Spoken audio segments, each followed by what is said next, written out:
have joined an urgent push for the compassionate release of longtime political prisoner Mutulu Shakur from prison. The 72-year-old Black liberation activist has been jailed for over 35 years now, suffering from bone cancer, reportedly near death.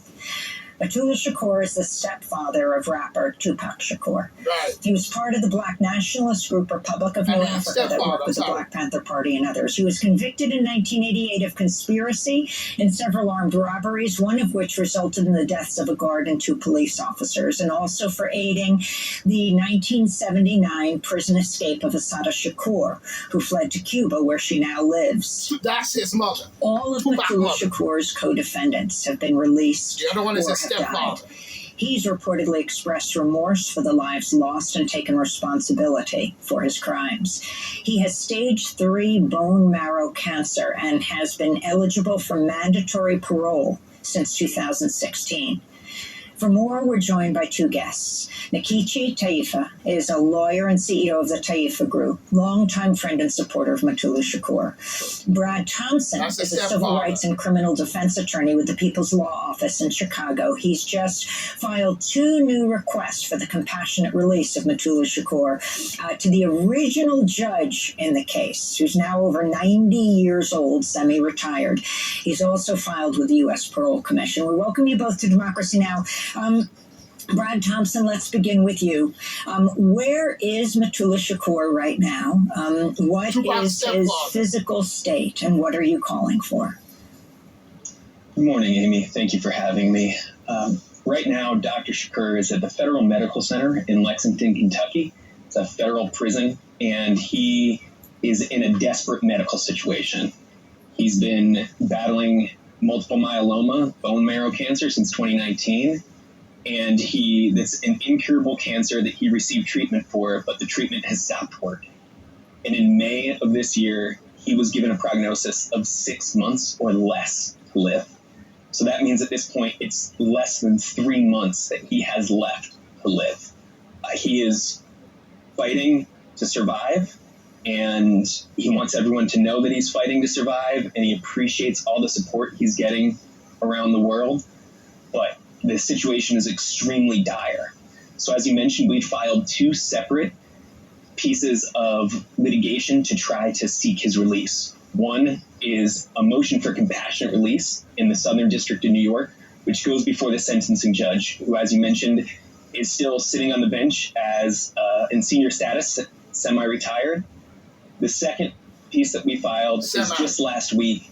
We filed a petition for a writ of habeas corpus in the Eastern District of Kentucky. That's a federal court in Kentucky, challenging the Parole Commission's most recent denial of parole, of mandatory parole to Dr. Shakur. And we just filed that last week, alleging that denial is so egregious that it's a violation of Dr. Shakur's constitutional rights.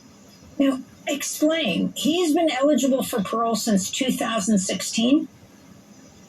Yes, that's correct. So Dr. Shakur is in a limited class of federal prisoners that are eligible for parole. And the law he was sentenced under establishes that at 30 years, there's what's called mandatory parole, which is a strong presumption of release. Now, in 2016, the Parole Commission, the U.S. Parole Commission, denied him mandatory parole on problematic justifications that were challenged by attorneys in court. And a federal judge found that his due process rights were violated by that denial and ordered a new hearing. Just earlier this year, a new mandatory parole hearing was held for Dr. Shakur, and the Parole Commission again denied mandatory parole, erroneously finding that he was likely to commit another crime. Now, that's a dubious assertion under any circumstances based on Dr. Shakur's phenomenal prison record and his ongoing advocacy for reconciliation and nonviolence. But it's even more absurd and outrageous given his current medical situation. He's struggling to even sit up in bed, and the Parole Commission maintaining that he's likely to commit another crime in his current condition is patently false and absolutely outrageous. And what did Judge Haight say? Again, the sentencing judge who's 91 years old now, who you have gone before, and he said he isn't near death enough, but you can come back when he is. Correct. So we filed for compassionate release in 2020. That was early in Dr. Shakur's diagnosis of multiple myeloma, and that was also that judge early is a in the demon stages of the Democrat COVID as well. pandemic. But you're talking about point, bail Dr. Shakur reform was and letting criminals out of jail who go out and kill people receiving cancer treatment, so he coming was from high risk many Latino of COVID. countries and other The sentencing places. judge at But that you won't time let him go. denied our request, ruling that his death was not imminent and it was not inevitable that he would catch COVID.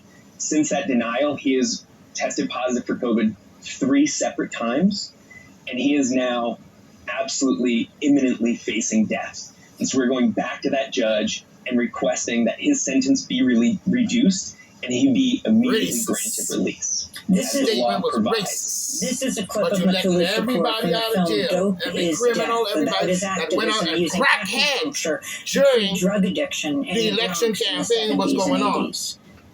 My name is Matula Shakur. Releasing all types of prisoners on our street, but you won't let him go. It's important to realize that the pioneers are always the ones targeted as the fools and the naysayers and all the rest. Matulu was our leader. He was one of the most vocal activists in the community at the time. If it wasn't for Matulu, maybe we would have never had the acupuncture program. He helped to heal people. He liked healing people. He was good at it. There's no doubt about that. But I think he used it also as a political tool. That's Matula Shakur and Dope is Death. Nikichi Taifa is a longtime friend and supporter of Dr. Matula Shakur, was one of his original lawyers. You've known him for so long. If you can say more about him and what you are calling for, Nikichi. It was taken away. Put us on the demon democratic death sentence. Social justice movements that Matula Shakur was involved with during the 70s. I've always known him to be an astute human rights activist, both domestically as well as internationally. In 1987, recently out of law school, I worked with his attorney, Chokwe Lumumba, in helping to fashion novel legal briefs calling for the dismissal of the indictment.